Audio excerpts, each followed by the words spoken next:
All right, and we are live. Good morning. I'm JP, Good afternoon. I'm Lovis, and together and we we are are Ghost Founder. Ghost Founder. How are you guys doing today?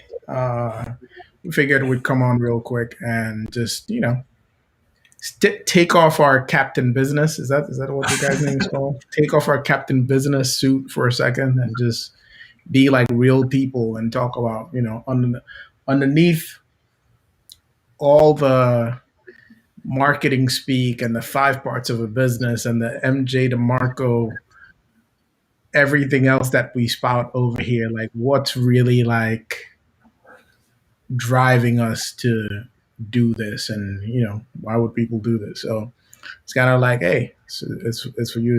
It is. If it's not, it's not. Because like, but that's what we were talking about before we came live, and we figured we'd stay on there and kind of like what is it? Raise the kimono a little bit, let you guys peek inside. Raise the kimono, show a little ankle, a little leg. Exactly. A little wrist action. Yeah. So I mean, I guess I'll just jump in. The life is long, right? The life is long, but at the same time, any I'm just like super driven by spending my time working on stuff that I actually enjoy.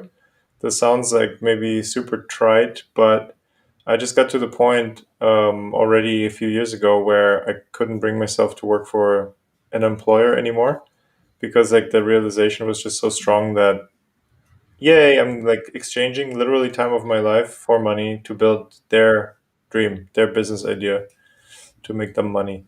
And I mean that's how it works, right? That's there's nothing wrong with that. It's just I just realized it's not for me anymore. And so like over the last 2 3 years, just been consistently trying to put myself in uncomfortable positions so that I'm forced to figure out how to start my own business and make enough money so that right now my wife and I can have a good living, but very soon, like within the next week or two, there'll be a baby as well. So then the pressure mounts, of course, because bills don't get smaller and they need to be paid. But at the same time, just relentless passion, or like, I mean, I just can't. I mean, of course, if there was an emergency, I would go and get a job, right? That's at that point, that's more important. But as long as I can keep my neck above water, not doing that, and instead producing something that creates value for others and selling it in my own name or for my own business, I'd just like choose that 9 times out of 10. And so even with like the last year and a half I've been doing consulting, which was great because it's already, it's one step removed from being like the employee, gives you a lot more freedom and gave me at least a lot more freedom in my schedule and also up my hourly, my day rate quite a bit. So it freed up a lot of time to work on other stuff. Um, but now I'd lost my train of thought. Doing the consulting, doing the consulting was a cool step away from it, from the 9 to 5 job. But now I'm even to the point where I'm like, yeah, like so now assuming I have a baby here in the next 2 weeks, and then I'm like, oh, you can either work on Ghost Founder, like my own business, spend time with your baby, or you can log some hours for the consulting client and do that. Then I'm like, I want time is so limited. The baby's going to be priority number one, trumping everything. And so then the only other thing that I would want to do to take time away from family is work on my own business, right? My other baby, essentially.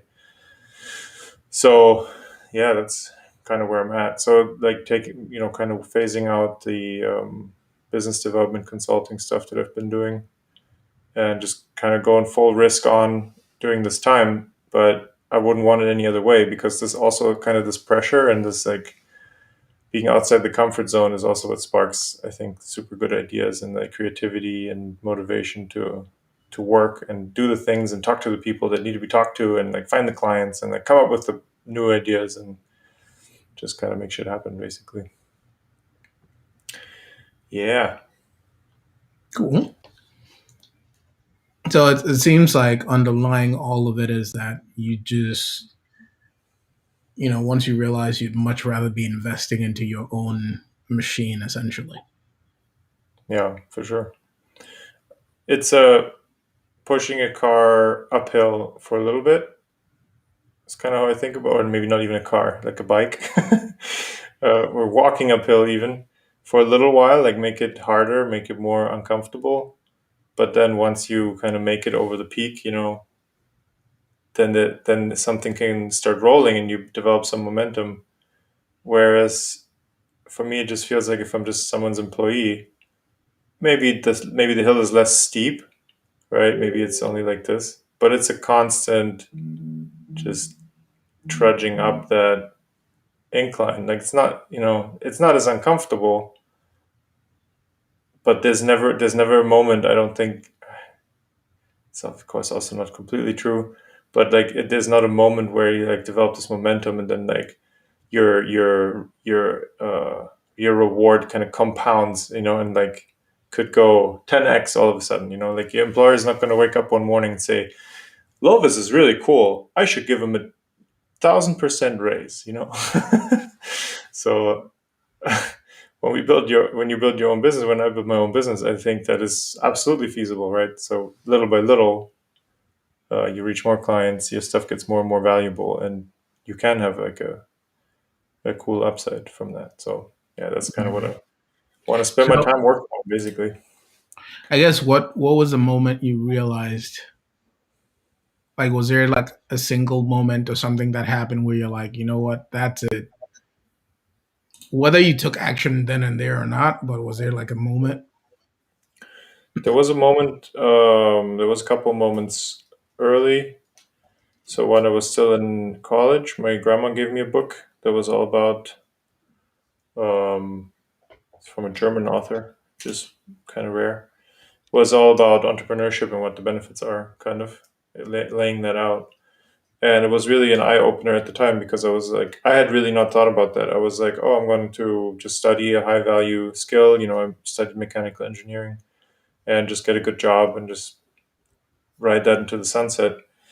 But then it really opened my eyes to like, wait a second, like, how do these things actually work? Like, how does taxes work? How does retirement savings work? And then like going deeper and deeper and realizing like, ooh, the equations actually look way cooler when you're the guy signing the paychecks, not when you're the one receiving it. And so that really opened my eyes. But then, yeah, I don't know, dinked around with a lot of stuff, like, launched a ton of things, had some success here and there and everywhere. And like, but nothing in like the magnitude where I was like, oh, this is it. Like, I want to double down on that and just make my life all about that. But then, yeah, coming back from the US to Germany, working for a company here, good company, nice company, but just like the way they worked on issues, or like kind of, like worked on issues, like work, work, work, busy, busy, busy, but not actually being able to like make an impact to the point where it's like, ooh, like something changed. Like, like there was a blockage and then we worked our asses off to resolve it. And now it's better. Like that was just not their style. They just had much too much fun, like belaboring the point. And I was like, I was like in a couple meetings and I could literally start like hearing like my life force like draining out of me. That's what it felt like. I was like, every second, I was like, whoa, every second that I sit here and listen to this, I'm 1 second closer to the end of my life. It's like, sounds like super dramatic, but that's really what the Dying feeling was. slowly. Yeah, I was like dying one meeting at a time, basically. And um, it's super unfair because it wasn't that bad of a company, right? They were super nice, they paid fair, and blah blah blah. But it just all of a sudden wasn't right for me anymore. And yeah, so now, that's like the feeling that dominates me. That's like what gives me purpose and motivation to work on this, even though the outcomes are super uncertain. I guess much more uncertain than having a corporation pay you a paycheck. But by comparison, it's like the only choice I have, basically. So what was it? like what did you discover that actually made you want to double down on this then? Right? Because you said you had kind of like tried a bunch of stuff, but nothing you wanted to double down on. So Yeah. it's kind of like you're sitting here in this meeting, you're feeling like you're dying one keynote slide at a time, right? And then all of a sudden it's like snap fingers, ghost founder, or like what happened? No, so I mean, a couple of things. So for the longest time, I thought that I would find fulfillment working in. So being an engineer, I was really interested in renewable energy for a long time, and I'm a huge proponent of it, huge fan of it. I mean, at this point, it's like ultra mainstream. It's actually like, you're like an asshole if you don't like it. Basically, it's kind of weird how the narratives change over time. But I was interested in it like way before it was cool. Like 10, 12, 15 years ago already. But so then finally made the shift, worked now for with a solar company, and then realized that it's just not, absolutely nothing wrong with the industry. I'm again still super fond of it, but just realized that that in itself was not the, I guess it's like, I guess, a little bit like, oh, never meet your heroes like from TV or from media, because once you realize they're real people, you're like disappointed, kind of a Mm, feeling. So I like see. working in it, I was like, whoa, this is a bunch of really smart people who are very academic, trying to solve like problems that like on like a molecular level in a solar cell that you can't even see. And I was like, this is just, it's like too theoretical for me. Like I want to be the guy, if I would work in renewable energy, like I would be the guy who builds the power plants, or like, I don't know, designs a digital platform to make it all way more efficient, like energy trading or something like that. And so like I tried to chase that down for a little while, and but I don't have the know-how to do it. I'm not deep enough in it. And at this point, yeah, then kind of, I don't know, lost, sounds silly, but also like just kind of things moved around a little bit and kind of lost interest. But the like didn't find the fulfillment I was looking for in a way. Okay. But then, so with Ghost Founder, so having tried out different things and worked with different freelancers and different things like that, uh, I hit a common problem over and over, which was I'm not a software developer. I'm quite tech savvy, more than most. Um, but I realized there's like a gap in trust, like between, when you hire a tech freelancer to build you something, and then giving them access to, like, for example, your server or whatever, so they can build you stuff. And then once the project is done, like, how do I make sure that they now are also out of my code, which, I didn't write it, but I paid for it, right? So it's my code, it's my system. And I realized I didn't know how to do that. And so, was in a situation a couple of times where I like handed over the, I don't know, like crazy, like ultra master password to my something account, hoping that they wouldn't screw me. Mhm. And luckily, so far, I haven't gotten screwed. But it just seems like a outrageous thing to do. And so then I just had kind of this idea. Well, that's a cool problem to solve, right? Like help non-tech people build tech stuff in a safer, more efficient way. That was kind of like the original thought. Then I approached my co-founder, JP. Then I started talking to you, and I think you liked it. And then we kind of just dug into that and see solving the problem that we need a audience kind of to sell stuff to, right? Because that's always the hardest part. Like you can build an app, but then who's going to know about it? Who's going to buy it? And I guess the goal, I mean, as you know, the way we're trying to go about it now is finding that audience of people who want to make stuff, but who don't necessarily have the skills to do it. And yeah, so Well, building the demand in a way, right? That's I kind of what it almost, I started. almost, I feel like you went Captain Business on me because I was like looking at the you part of it, right? It's kind of like what Yeah, was the switch inside yeah. you that made you want to say like, all right, cool, from sitting in this training meeting to like, I'm doubling down on this thing. Like, what changed? What did you realize? What did you find? Like, what happened? right? Did Yeah. something happen in your personal life? Did something happen in your understanding? Did something happen emotionally? Like, what shift happened? I guess just giving up the comfort, security feeling, Yeah. moving out of the comfort zone, I guess is the main thing. But like specifically with Ghost Founder, is that what you mean? Or Well, no, I feel like what made you take the leap, right? Because I feel like a lot of people that would listen to this or whatever, there, I know a ton of people that talk to me at least that are still like in those meetings and dying. I'm in those meetings sometimes and dying, right? right? And they don't necessarily have the bandwidth to like Yeah.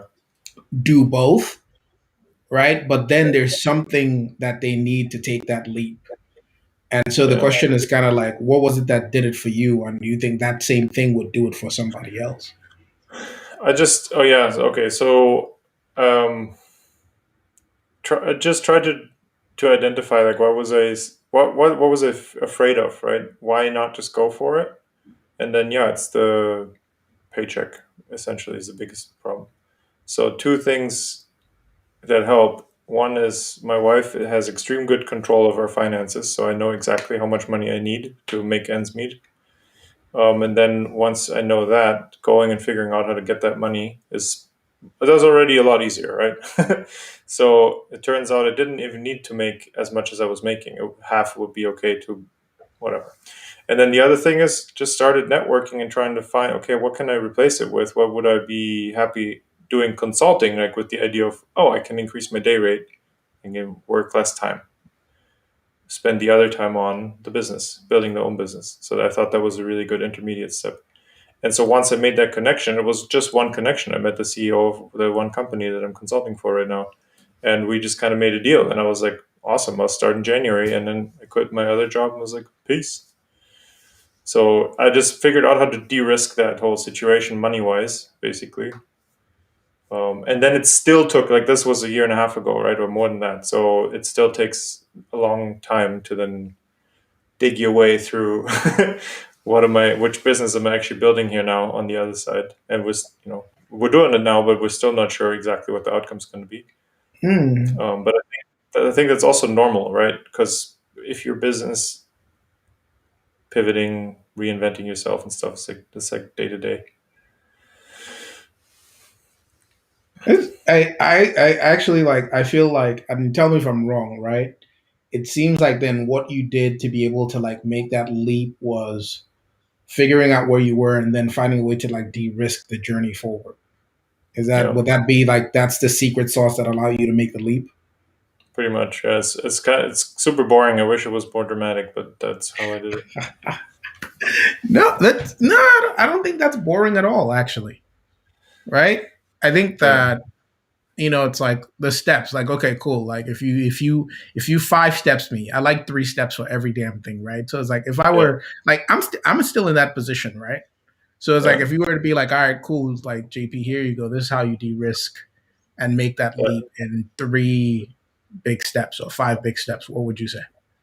Well, so in this specific situation, if the money part is the thing holding you back, right? Mhm. Step one, figure out your finances. Like, be super honest. Like, how much money do I actually need to make? Are there cuts I can make immediately? I want to say 90% of people can. Yeah, I'm running super low, like very lean money wise, because I choose to. Um, and still, there's tons of stuff I could cut if I needed to. So that already helps. Get the clear picture on the money. Think, uh, do I have confidence in my skills? If yes, is somebody willing to pay for this as maybe on a consulting basis? I mean, knowing you, JP, I know you have crazy valuable skills, right? Like, no, I Um, don't think people would pay for this. This coding stuff is a hobby. well, but it doesn't matter. Even if you're like, I don't know, if you're a writer, if you're a marketer, if you're whatever. Like, I honestly like the secret is that nobody will tell you. Like, your employer will never tell you. If you have like 3 years of experience, you could probably make double if you would work freelance. And the reason you would make double is because chances are you're only going to work half the time. But so that means you're going to still make the same amount of money, right? So But if you look at it that way, you're like, oh, I could have half my time off, make the same what I did before. That's actually not such a bad deal, right? So um, get down your finances, figure out how much, like what you could make consulting, and then the third part is network until you find the first client somehow, somewhere, and it doesn't matter. Like there's no rules. Like you can find them however you want, or her, or the company. You can cold email them, you can call them, you can ask your dad's friend, you can ask your mom's hairdresser. Like it doesn't matter, just ask, and eventually somebody will say, "Yeah, sure, I'd love for you to do that for me," and then there you go, and then quit. All right. So three steps to making the leap: assess your finances, um, assess your skill set, Yeah, network to network. find your first client. Wow. Bam, bam. Since I'm making an air gun over here. All right, cool. Well, so why Ghost Founder exists, the Lovis edition, um, was trying to figure out, like, you know what led to the leap that, you know, got us here.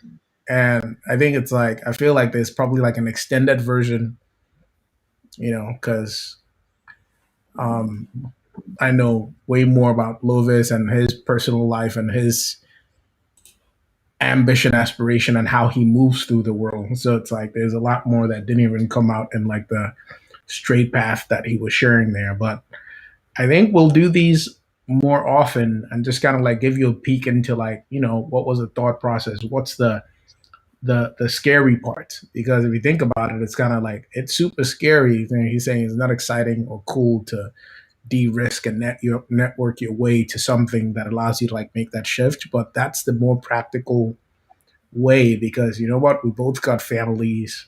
You know, he's about to be a dad in like a little bit. I got two kids. Like I can't, you know, just like quit and go eat ramen noodles. Like Right. my family would starve. So I have to be practical about how I actually take the steps. So making that leap for me means building a ladder, you know, putting it between the chasm and then like walking it one rung at a time with my whole family on my back. And that's something I personally, I think that's super cool because nobody's talking about that. You either get the rich old guy that has the money to like throw around, or you get the young guys that don't have any responsibilities besides, so they can just like dive in head first.